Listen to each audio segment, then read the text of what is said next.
Posso ser a igreja, amém? Amém. Vamos se assento em nome de Jesus.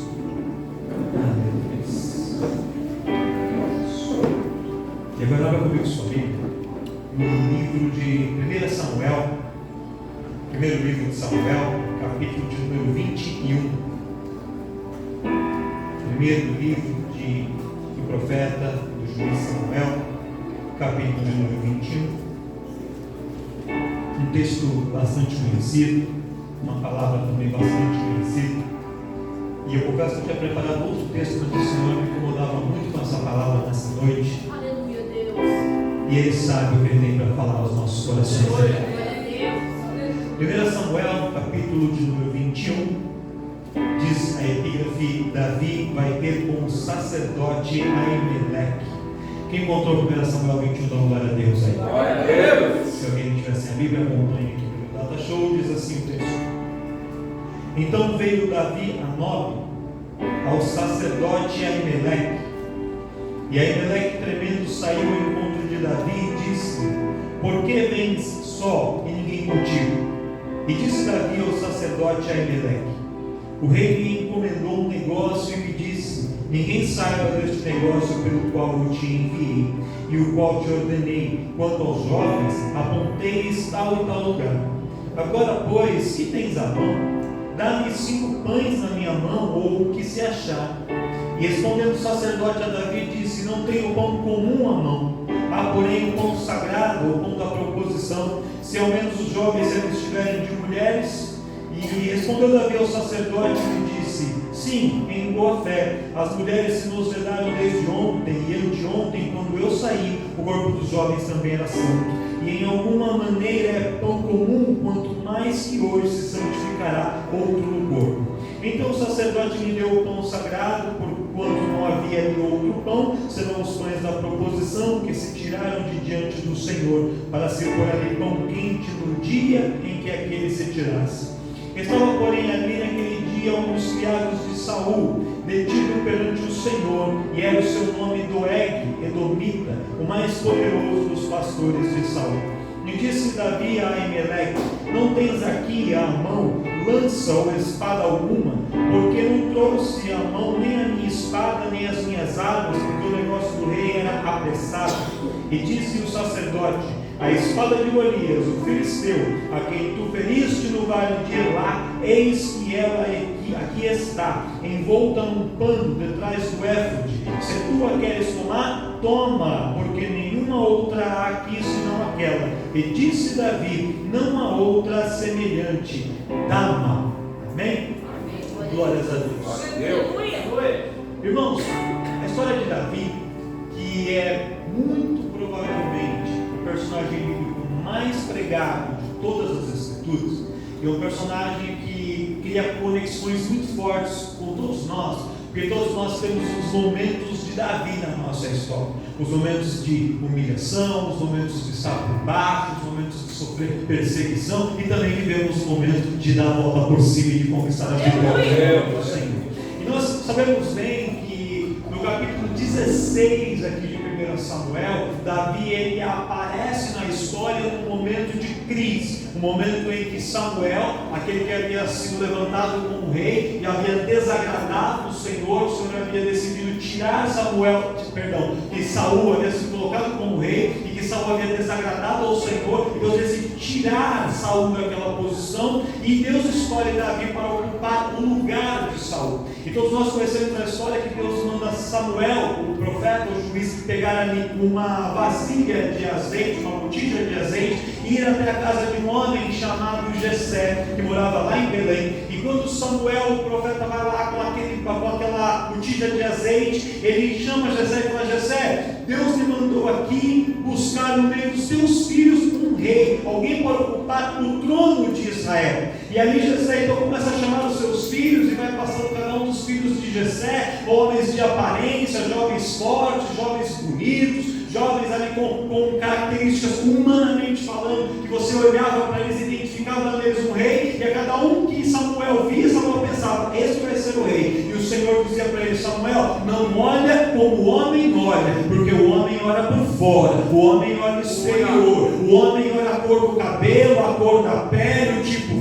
físico, a roupa que veste, o homem vê o carro parado na garagem, o homem olha o endereço, o homem olha a conta bancária, o homem olha as coisas de fora, mas eu, o Senhor, eu vejo o que está por dentro do coração, e eu, o Senhor, é quem sondo os corações e que conheço, e consigo discernir quem é e quem não é. Às vezes a aparência engana, pode enganar a nós, mas não engana o Senhor. Talvez você entrou aqui e alguém pode estar olhando para você e dizendo assim: ah, esse irmão, essa irmã não é nada, mas o Senhor sabe que entrou aqui um adorador, que entrou aqui um adorador, que entrou aqui um homem e uma mulher, que pode estar hoje passando por um momento difícil, por um momento de prova, e talvez não está nem com muito ânimo, nem com muita força para glorificar, mas quando ele consegue abrir a boca e soltar aquele glória, o glória sai daqui e alcança a dimensão do céu, porque quando há um verdadeiro adorador, o Senhor move o céu a favor da igreja, e a favor da vida, e a favor da família, para o nome dele seja glorificado. E depois que passam praticamente todos os filhos, Jessé fala: olha, Samuel, já passaram todos. E aí Samuel fala assim: tem certeza? Ele fala: não, na verdade sobrou um. Faltou um, eu tinha esquecido dele. O nome dele é Davi, ele está lá no campo, ele é o menor de todos. E aí Samuel fala assim: então manda trazer o pequeno, manda trazer Davi aqui para casa. Davi está no campo, mas eu quero que ele venha para casa, porque o Senhor vai honrá-lo. E a prova, você pode estar passando a prova lá fora, você pode estar passando a prova no campo, você pode estar passando a prova no trabalho, mas Deus vai te trazer para casa para te honrar. Deus te trouxe aqui nesta casa, porque nesta casa é o lugar que ele escolheu para honrar a sua vida. Eu queria que você me ajudasse nessa noite a pregar. Olha para esse irmão quietinho, para esse irmão que está quietinho do seu lado, olha para ele e fala assim: Deus te trouxe nesta casa, Deus te trouxe nesta casa, porque Ele tem honra para você, porque Ele tem honra para a sua vida, porque Ele tem azeite para derramar, porque Ele tem porção para derramar, porque Ele tem derramado para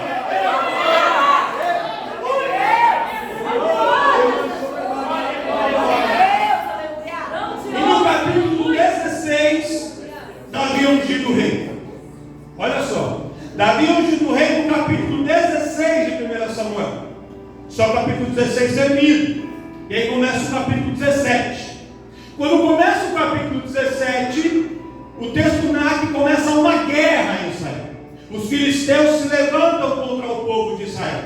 E quando os filisteus se levantam contra o povo de Israel, os dois exércitos, o exército de Israel liderado por o rei Saul, está ali posicionado, e o exército filisteu está posicionado do outro lado, um monte ali entre eles. E ali os filisteus falam assim: Israel, não é bom que os nossos exércitos lutem um contra o outro, porque mesmo que um deles vença, vai haver muitas mortes, muito derramamento de sangue. Então vamos simplificar aqui. Vocês escolhem um guerreiro, um campeão, e nós vamos escolher um campeão. E esses dois homens vão lutar. Um lutará representando o nosso povo, os filisteus, e o outro vai lutar representando vocês, os israelitas. E aquele que vencer vai representar a vitória de toda a nação. Se nós vencermos, vocês se sujeitarão a nós. Mas se vocês vencerem, nós se sujeitaremos a vocês. Porque por causa de um homem pode vir a vitória para toda a nação. E ali, quando eles escolhem o seu campeão, todos sabemos e conhecemos o nome dele: Golias, um homem de alta estatura,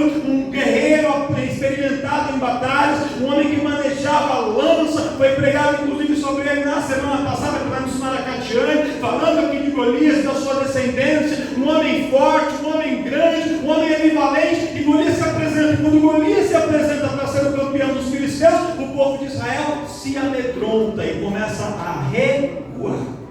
E ali o povo começa a recuar, e esta espera, esse momento tenso, dura cerca ali de 40 dias. Nesse tempo não havia WhatsApp, não tinha telefone, não tinha nada. Como é que o pai de Davi ia saber como estava a guerra, já que os seus filhos estavam lá? Os outros filhos dele, os irmãos de Davi, estavam fazendo parte do exército de Israel. Aí, o que o seu Jessé fala? Ele fala assim: Davi não tinha que ir para a guerra. Pega aqui uma cestinha, uma marmita, e vai levar pão e queijo para os seus irmãos lá na batalha. Irmãos, eu vejo que o iFood nasceu aqui. Davi foi o primeiro empregador do iFood. Imagina Davi pegando sua motoquinha, saindo uma bolsinha aqui atrás. e saindo para levar a marmita para os seus irmãos. Só que presta atenção comigo numa coisa, irmãos. Vocês lembram que no capítulo 16 Davi tinha sido ungido rei? Sim ou não? Sim. E no capítulo 17 ele é mandado para servir marmita, levar marmita para os seus irmãos ali no campo de batalha. Nem para guerra tinha sido chamado. E sabe o que eu vejo aqui, irmãos? Eu vejo que Davi, ele entendia alguns mistérios que a gente não entende. Aí fala que Davi é um homem segundo o coração de Deus, que Davi era vitorioso. Só que Davi entende alguns mistérios, algumas situações que a gente não entende. Tem pessoa que acha que porque ele tem um cargo, porque ele foi ungido a isso, ungido aquilo, que ele não pode fazer nada menor. Davi sendo ungido rei, foi servir marmita para os seus irmãos. Então Deus pode te colocar no ungido para ser pastor, para ser missionário, evangelista, presbítero, missionário, diaconista, intercessor, não importa. Se precisar limpar, vai limpar. Se precisar ficar na porta, vai ficar na porta. Se precisar vai ficar. Sabe por quê, irmão? Você pode ser o dono da empresa, mas se precisar atender um cliente, se precisar ficar na porta, faça. Sabe por quê? Porque você não entende que nas pequenas coisas, nas pequenas tarefas, nas pequenas situações, Deus tem grandes projetos e grandes coisas. Davi vai lá para a batalha, não como soldado, ele vai lá como entregador para levar marmita para os seus irmãos. Só que quando ele chega lá, ninguém chamou ele para lutar, ninguém disse para ele o que estava acontecendo, só que ele viu com seus próprios olhos a situação. E Davi, ele entra na batalha, sabe por quê? Porque ele tinha ido lá no campo para levar marmita para os seus irmãos. Se ele não tivesse essa função, se ele não tivesse assumido essa responsabilidade de fazer algo que era pequeno aos olhos dos homens, mas era grande aos olhos de Deus, ele teria perdido a oportunidade. Sabe o que Deus manda dizer para você? Você tem rejeitado as pequenas oportunidades que Deus tem te dado. Só que nas pequenas oportunidades, Deus pode fazer grandes coisas na sua vida. A porta pelo tamanho, julgando as pessoas pelo tamanho, pela aparência, só que é nas pequenas coisas que Deus faz grandes projetos e grandes milagres. Quem entende, quem entende, quem entende, quem entende.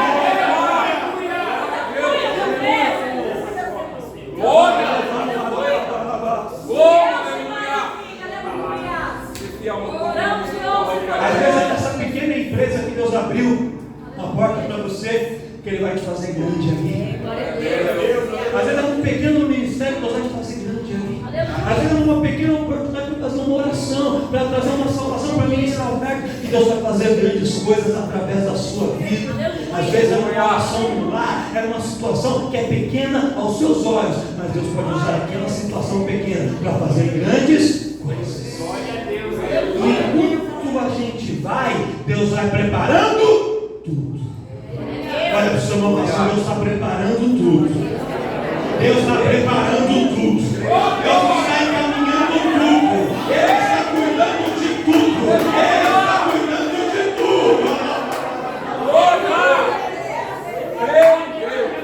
Olha só, Davi é especialista em manejar uma arma que era a funda.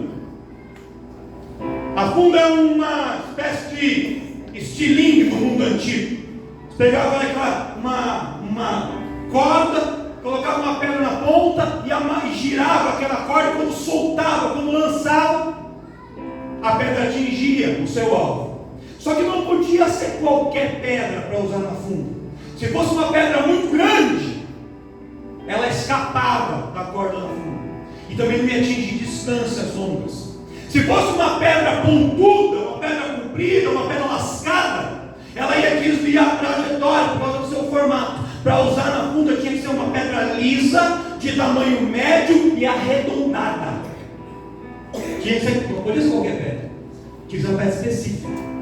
Quando Davi sai de casa, levando a marmita para os seus irmãos, para ir ao encontro dos irmãos lá no vale de Elá, aonde estava acontecendo a batalha, no vale do Carvalho, ele atravessa o ribeiro de Elá. Havia um ribeiro que separava um rio, que separava a casa de Davi em Belém do vale de Elá. E quando Davi vai atravessar, aquela época, pastor, era a época da estiagem, era a época da seca, e o ribeiro estava seco. Então Davi passa do ribeiro em terra seca. Só que naquele momento estava seco, mas ao longo do tempo passava água por lá. E quando a água passava, havia no fundo do ribeiro muitas pedras. E as pedras do fundo do ribeiro, por causa da água corrente que passava, aquela água vai passando e vai desgastando as pedras. A água ia passando e a água ia moldando as pedras. E no fundo do ribeiro era onde existia a maior e a melhor quantidade e qualidade de pedra para que ele pudesse usar na sua funda. Aleluia. Davi, quando ele passa ali, ele olha e vê uma pedra prontinha, 5 pedras prontinhas, do tamanho certo, do formato certo, para colocar ali no seu surrão, na sua bolsa, para usar na funda. Só que aquela pedra não foi moldada naquele dia, aquela pedra já estava sendo preparada há muito tempo. Porque há um Deus que criou o ribeiro, há um Deus que criou a chuva, há um Deus que fez o monte, há um Deus que fez o fogo, há um Deus que fez o calor, que fez o frio, há um Deus que cuida de todas as coisas, e é um Deus que cuida dos detalhes. Você nem imagina, mas no meio do seu caminho, até o local da batalha, Deus está preparando a arma, Ele está dando a pedra, Ele está dando a estratégia, Ele está cuidando de tudo, Ele está cuidando de tudo, Ele está cuidando de tudo, e vai chegar na sua mão a providência do Senhor. Você nem imagina, você nem pensou em ir para a batalha, mas o Senhor já está cuidando de todos os detalhes. Aleluia. Aí ele pega as pedras, coloca ali na bolsa e vai levar para a batalha. Quando ele chega lá, todos conhecemos a história, o gigante Golias vem contra ele, Davi pequeno, Golias grande, Davi gira a funda, e com a funda ele acerta ali na cabeça do gigante, provavelmente na sua testa. Quando ele acerta na cabeça do gigante, o gigante cai, o gigante tomba, mas o gigante não morre. Aí o que Davi faz? Davi vai até onde estava o gigante, Davi retira a própria espada da mão do gigante Golias, e com a espada de Golias, Davi corta a cabeça do gigante Golias. Davi usa a pedra para derrubar o gigante e usa a espada para concluir a obra e para matar o gigante. A pedra foi uma experiência que trouxe a ele até aqui, e a espada foi a experiência que levou ele além. A pedra foi parte do processo para Davi conquistar a vitória, e a espada foi a outra parte que trouxe a vitória completa. A pedra foi uma etapa do caminho que ajudou Davi a conquistar, mas a espada é quem garantiu a Davi a sua maior vitória. E depois que Davi derrota Golias, o nome de Davi fica totalmente conhecido. E todo mundo conhece Davi. Davi foi o homem que derrotou o gigante, Davi é o maior, Davi é o principal rei de Israel, Davi é uma maior. E aí depois dessa batalha, começa a perseguição de Saul contra Davi. Aí Saul começa a perseguir Davi, começa a querer matar Davi, e arruma um monte de estratégias, até que Davi, não resistindo mais às perseguições de Saul, Davi decide fugir. E aí chegamos no texto que nós lemos. Quando Davi foge da presença de Saul, Davi vai para o templo que ficava em Nob. Era a cidade dos sacerdotes, cerca de 8, 10 quilômetros do lugar onde ficava ali onde Davi estava quase habitando naquele momento. Davi sai e ele viaja uma curta distância, e ele vai até o templo, e quando ele chega no templo, ele encontra o sacerdote Aimeleque. Quando Davi chega ali no templo, irmãos, Davi estava preocupado, temendo pela sua própria vida. Davi estava com medo de que, se o rei o encontrasse, o rei tiraria a sua vida.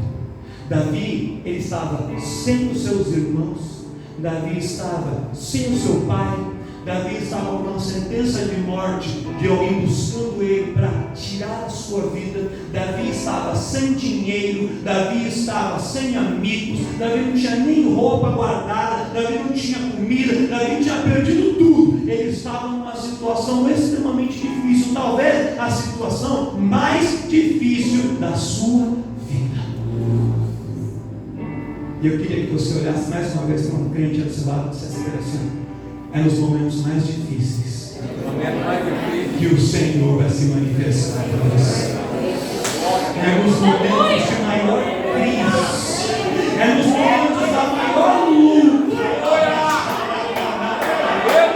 é no momento da maior adversidade que o Senhor vai se manifestar na sua vida, que o Senhor vai falar contigo, que o Senhor vai prover o que você precisa, que o Senhor vai aparecer, vai usar sonho, vai usar profeta, vai usar pregador, que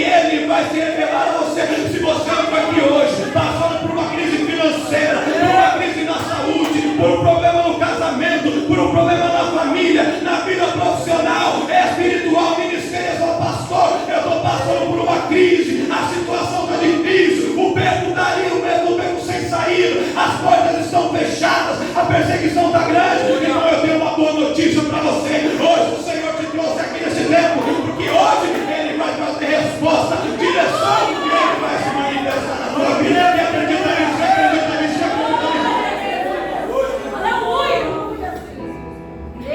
Só que aqui tem um mistério. Eu já estou encaminhando para o final da mensagem. Já vou sério, presta atenção. Quando Davi passa por essa luta, ele queria uma ajuda, uma estratégia para vencer. Porque todo mundo que está passando por uma luta quer vencê-lo. Só que na cabeça de Davi, ele queria uma espada nova.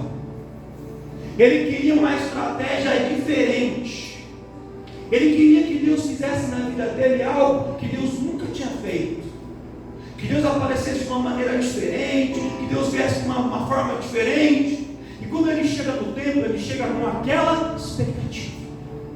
Repita assim comigo: expectativa. Cuidado com as expectativas. Aleluia. Tem uma frase que diz que a expectativa é a mãe de todas as frustrações. Às vezes a gente se frustra porque a gente cria a expectativa de alguma coisa que nunca Deus disse, que nunca ninguém falou. É a gente que achou que ia ser assim. A gente criou a expectativa sobre algumas coisas e achou que ia ser de um jeito, que ia ser de uma forma, que ia acontecer assim, e nunca ninguém, foi a gente que achou. E aí quando não acontece, a gente se frustra. E Davi chega ali no tempo, achando que Deus ia fazer na vida dele algo muito diferente. Ele falou: olha, estou passando por uma perseguição, estou passando por uma luta, estou passando por uma prova, minha vida está correndo risco, olha, eu estou numa situação difícil, eu estou numa prova terrível, e eu quero que Deus faça algo novo na minha vida. E quem aqui entre nós, no meio dessa igreja de hoje, nunca orou e falou assim: Deus, eu quero viver algo novo na minha vida? Quem já orou assim? Quem já pediu isso para Deus? Deus pode fazer algo novo na nossa vida, sim ou não? Sim. Mas às vezes Ele não faz.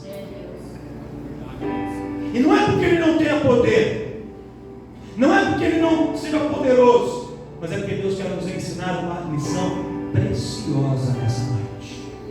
Quando Davi chega, o sacerdote fala: olha, eu preciso de uma ajuda. Você tem uma espada aí?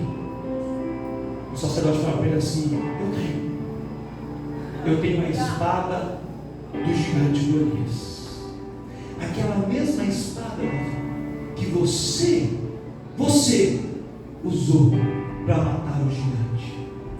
E quando Davi vê aquela espada, a memória de Davi é ativada.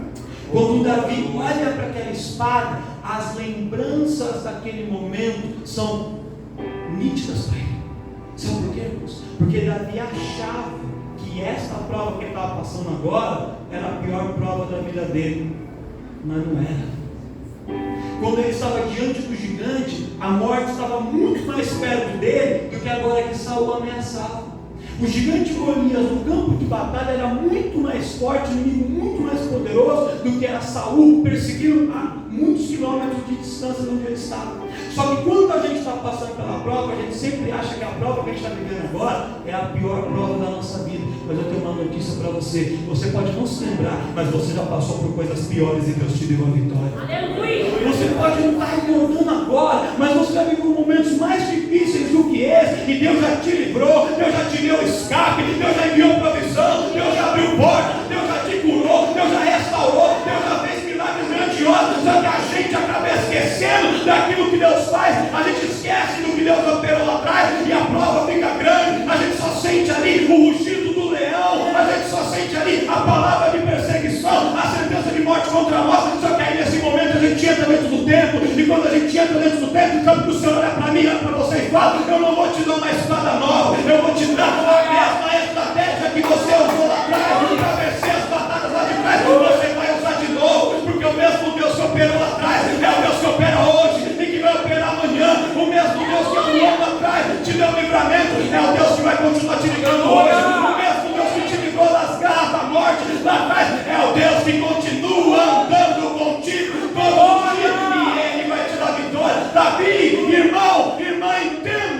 Você já sabe como usar essa espada. Você já sabe como vencer essa guerra. O Senhor apenas está colocando de novo a espada na sua mão, para que assim como você venceu lá atrás, você possa vencer de novo.